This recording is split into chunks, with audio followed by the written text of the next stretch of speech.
जितने भी प्रवासी देश के विभिन्न प्रांतों में हमारे भाई बैठे हैं, वो अपने अपनी ग्राम पंचायतों में, नगर पालिकाओं में, नगर परिषद में अपना पूरा बायोडाटाज वो नोट करवा रहे हैं। और मेरे पास कल तक जो सूचना थी, करीब 11,300 के आसपास जैतारण और करीब 6,000 के आसपास रायपुर पंचायत समितियों में लोगों ने अपने आवेदन किए हैं।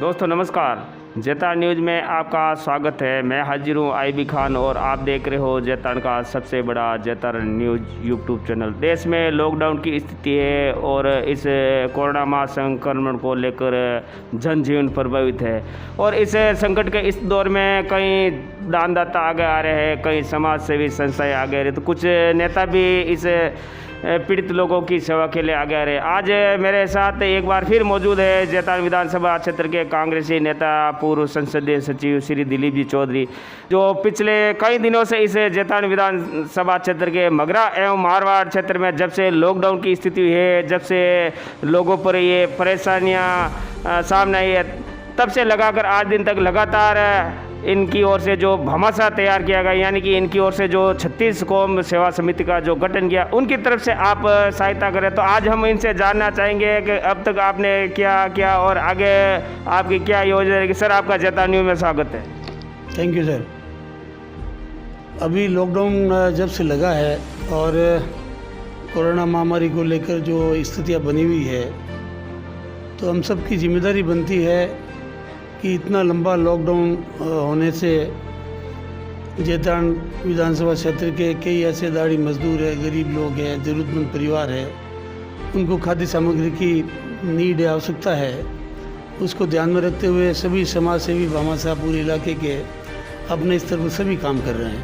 हमने भी हमारी मित्र मंडली ने मिलकर 36 कौम सेवा समिति का गठन किया और हमारा संगठन जो है, हमारे सभी साथी मिलकर जैतारण क्षेत्र के तमाम मगरा, मारवाड़, जैतारण शहर, सब जगह जो है ज़रूरतमंद परिवारों को का चयन करके उनके घरों तक जो है ये खाद्य सामग्री हम पहुंचाने का काम कर रहे हैं।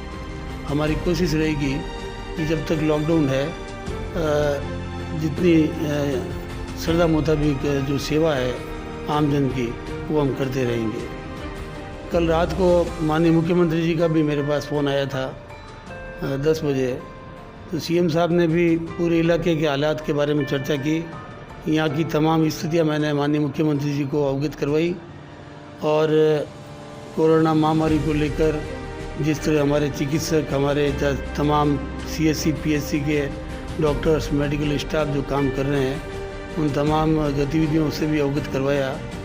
और मैंने सीएम साहब से निवेदन भी किया कि आपने जैतारण सीएससी को 75 से 100 बेड का कर दिया, आपने ट्रॉमा सेंटर भी स्वीकृत कर दिया हमारे निवेदन पर।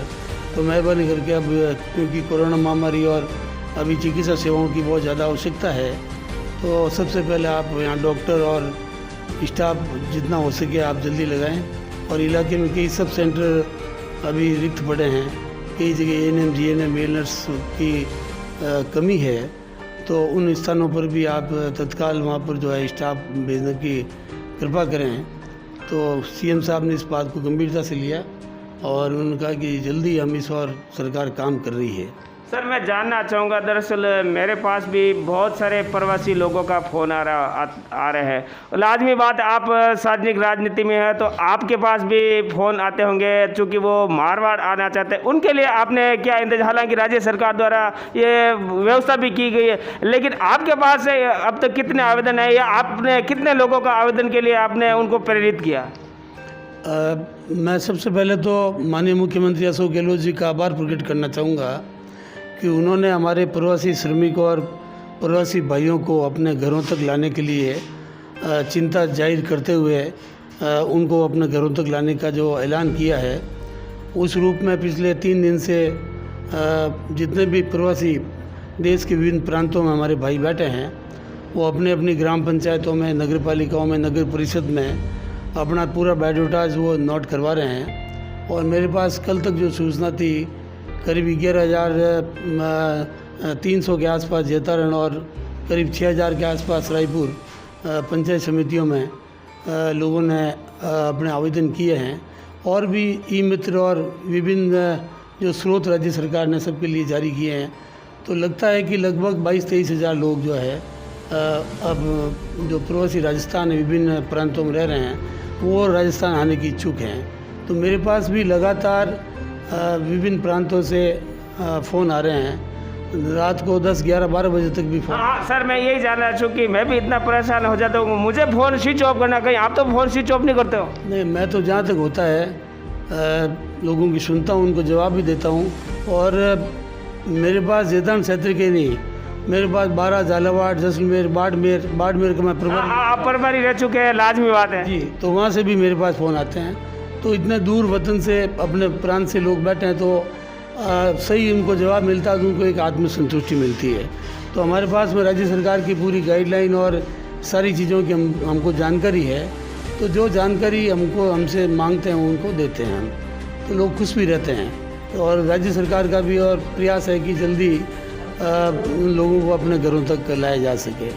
मैं आपके माध्यम से क्योंकि मैं आपको भी बधाई दूंगा खान साहब कि आप लगातार लॉकडाउन के दौरान मैं समझता हूँ आप घर पर रुकते ही नहीं होंगे। सर आपकी बात लाजमी बात, मैं ईमानदारी से कह रहा हूँ, आज दिन तक जितना, यानी कि मुझे ये नहीं कहना चाहिए, मेरे मुंह से नहीं कह, जितना लॉकडाउन नियमों का उल्लंघन किया, हालांकि मेरे पास अधिकृत पास है, मैं वो कोई नियमों का उल्लंघन नहीं कर, लेकिन मैं आज दिन तक घर पे नहीं रहा, ये सत्य बात है। नहीं, बधाई दे रहा हूँ आपको। अच्छा है, आप अवेयरनेस कर रहे हो, लोगों में जागरूकता पैदा कर रहे हो, लोगों में लॉकडाउन के तहत जो है अपने घरों तक रहना चाहिए। राज्य सरकार की क्या एडवाइजरी है, दिशा निर्देश है, आप जगह जगह जाके, आप गाँव में भी गए हो, मैं देखता रहता हूँ आपका चैनल, तो मैं आपको भी बहुत सारी बधाई दूंगा।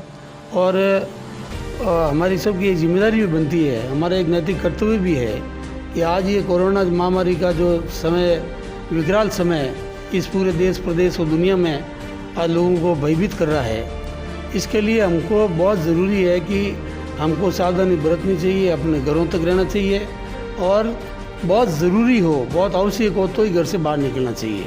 और राज्य सरकार जिस रूप में काम कर रही है, आज हमको ये फ़ख्र होना चाहिए कि आज हमारे लोकप्रिय मुख्यमंत्री अशोक गहलोत जी की प्रधानमंत्री जी ने भी तारीफ़ की है, अखबारों में आया, मीडिया में भी आया, दोनों आया है। तो आज कितने संयमित तरीके से, कितने गंभीर होकर आज मुख्यमंत्री जी पूरे प्रदेश की 7 करोड़ जनता के लिए आज रात दिन लगे हुए हैं। आज इतनी महामारी के बावजूद भी आज इकोनॉमिकल स्थिति आज प्रदेश की बहुत लगातार निरंतर कमज़ोर हो रही है, आर्थिक संकट भी है, सारे कारोबार बंद पड़े हैं। इन तमाम परिस्थितियों के बावजूद भी आज सरकार मुस्तैदी के साथ एक एक व्यक्ति के लिए, सभी विभागों के लिए, आम आदमी के लिए सोच रही है। तो मैं मुख्यमंत्री जी को और हमारी पूरी सरकार को धन्यवाद दूंगा कि आज इस कोरोना महामारी में ये पूरे प्रदेश के हितों के लिए रात दिन काम कर रहे हैं। सर मैं जानना चाहूँगा, लॉकडाउन की स्थिति है, लाजमी बात है आप गांव में जा नहीं पा रहे, हालांकि आपका सार्वजनिक जीवन है, आप शायद मेरी तरह घर में बैठने वाले नहीं हो, लेकिन आपकी दिनचर्या क्या रहती है? नहीं, अभी दिनचर्या मेरी सुबह जल्दी 6 बजे उठता हूँ मैं। 6 बजे से कोई न कोई आता ही रहता है, फ़ोन भी आते हैं लोग। मेरा घर जो है सड़क के ऊपर है, बहुत ही सरल अप्रोच है मेरे से मिलने की।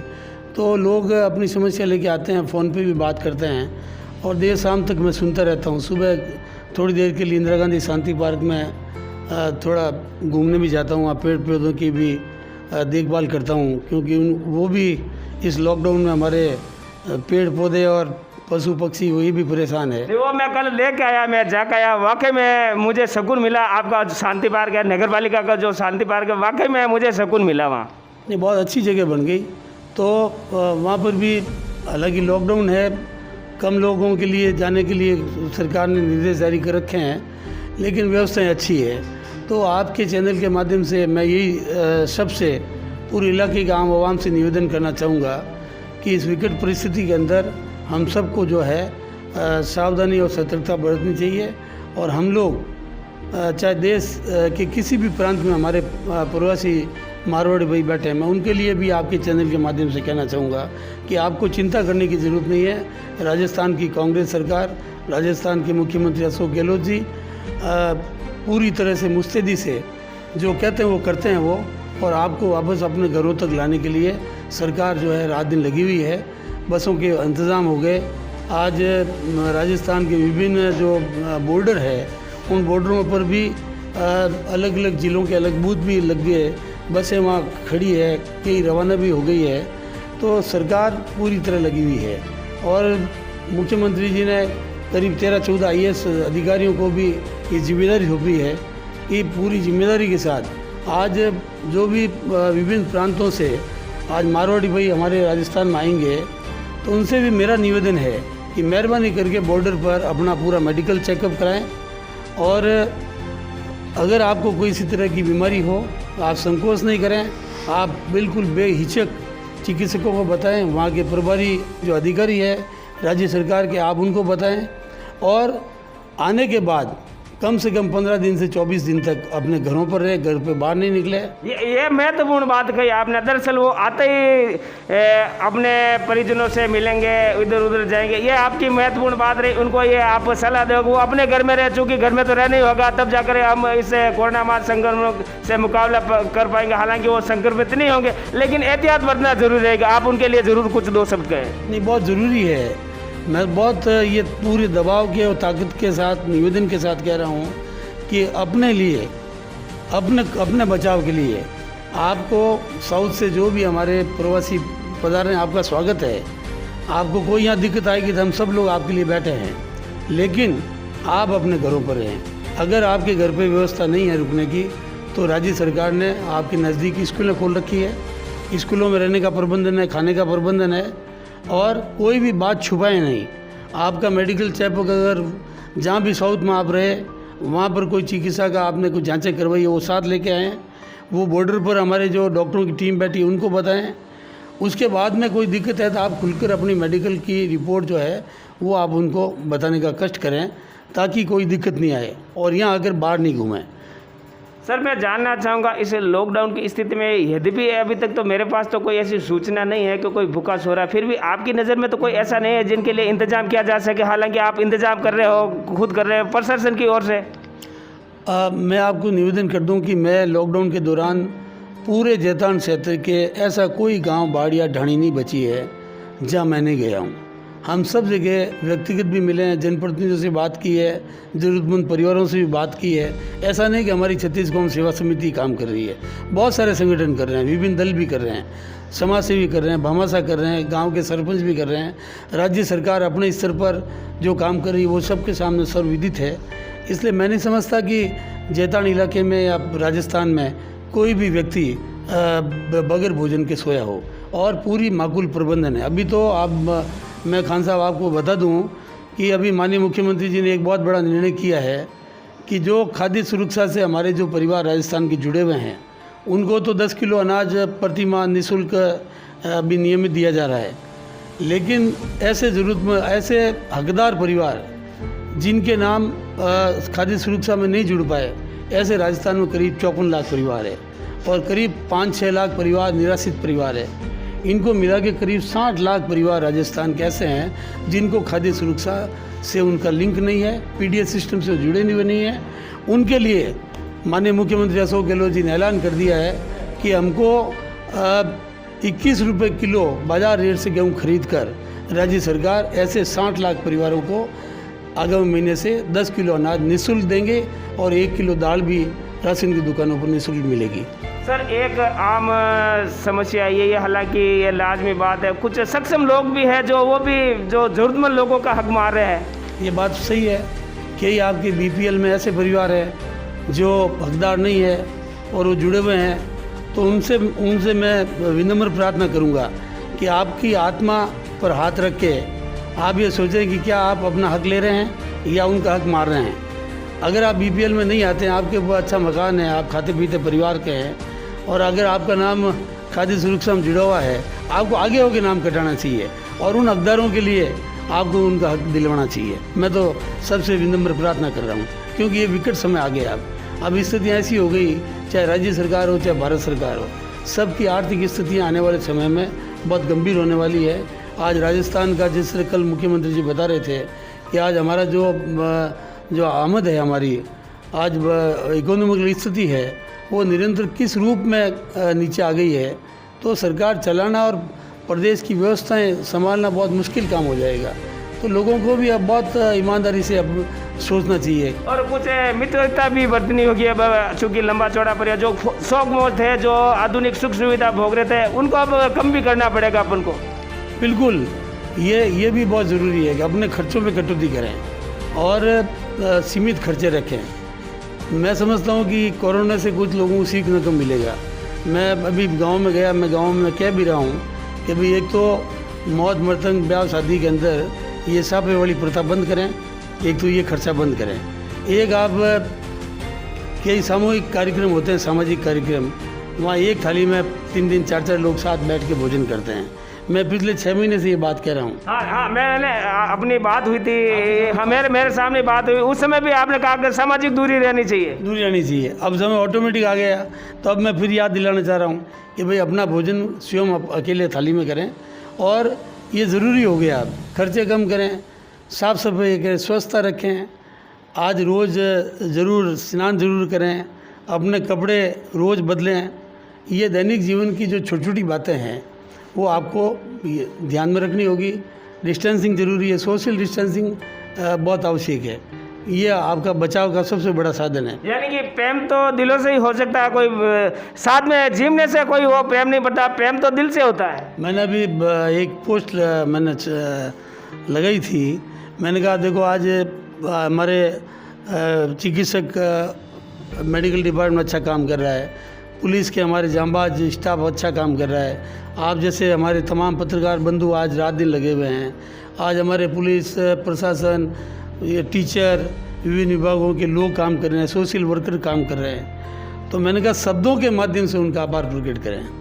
अभी आप कोई पुष्प के माध्यम से या माला के माध्यम से करें, तो मैं मेरे मन से ये सोचता हूँ कि आज हज़ारों लोगों के हाथ लगते हैं, तो इसमें भी हर चीज़ में अवेयरनेस बहुत आवश्यक है, अवेयरनेस बहुत ज़रूरी है। यानी कि कदम कदम पर सावधानी बरतनी पड़ेगी। हाँ, ये कोरोना आपको रोज़ नई बात सिखा रहा है, और सिखा रहा है तो उसको अनुभव भी करना चाहिए, बातों को शेयर भी करना चाहिए। मैं किचन के लिए भी कहूँगा कि हम जो रसोई पे भी अब ध्यान देना पड़ेगा। हमारा शरीर का संतुलन जो है, आहार जो है, हम जो खाते हैं, वो हमारा जो किचन है वो सबसे इम्पोर्टेंट साइड है हमारी। तो आप गेहूँ जो है, आप गेहूँ कभी धो के नहीं पिसाते हैं। अभी मैं रोज़ मेरे किचन में मैं भी ध्यान देता हूँ, मेरी मिसेज भी देती है, तो गेहूँ को हम धोकर उसको पिसाते हैं। उसके बाद मैंने देखा कि इसमें बहुत बड़ा कचरा निकलता है पानी में, तो करीब 200 से 250 ग्राम 10 किलो अनाज के अंदर मिट्टी निकल जाती है, और भी कंकर ऐसे निकल जाते हैं। वो हम धोते नहीं हैं, वो हमारे शरीर में जाते हैं। सब्जी है उसको आप 2 से 3 बार धोइए। आज किचन को आप साफ़ सुथरा रखिए, बर्तन को आप बहुत साफ़ रख के आप उसको भोजन करें। तो ये छोटी छोटी बातें ज़रूर है, लेकिन ये आपकी बड़ी से बड़ी बीमारी को कम कर सकती है। तो ये थे कांग्रेसी नेता श्री दिलीप जी चौधरी, जो इस जेतान क्षेत्र के मगरा एवं मारवाड़ में जो लॉकडाउन की स्थिति है, इस लॉकडाउन की स्थिति में इनके द्वारा जो इनकी 36 कौम सेवा समिति द्वारा क्या व्यवस्था की गई और कोरोना के प्रति लोगों में क्या जागृति होनी चाहिए, वो जेता न्यूज़ से खास रूबरू हो रहे थे। और हम और कभी जब भी हमें समय मिलेगा तो हम समय समय पर इनसे बात करते रहेंगे, चूँकि इन दिनों गैर राजनीतिक बातें हो रही है। राजनीतिक बातें हम जिंदा रहेंगे, स्वस्थ रहेंगे तो होती रहेगी, लेकिन अभी फोकस ज़्यादा कोरोना पर है। और मेरा लोगों से आह्वान है कि आप दिलीप जी चौधरी है या जो भी कोई भी है, राजनीति से ऊपर उठकर जनता की सेवा करें, पीड़ित मानव की सेवा करें, यही सच्ची सेवा। मैं आईबी खान, कैमरामैन जितेंद्र सैनी के साथ जेता न्यूज़ के लिए।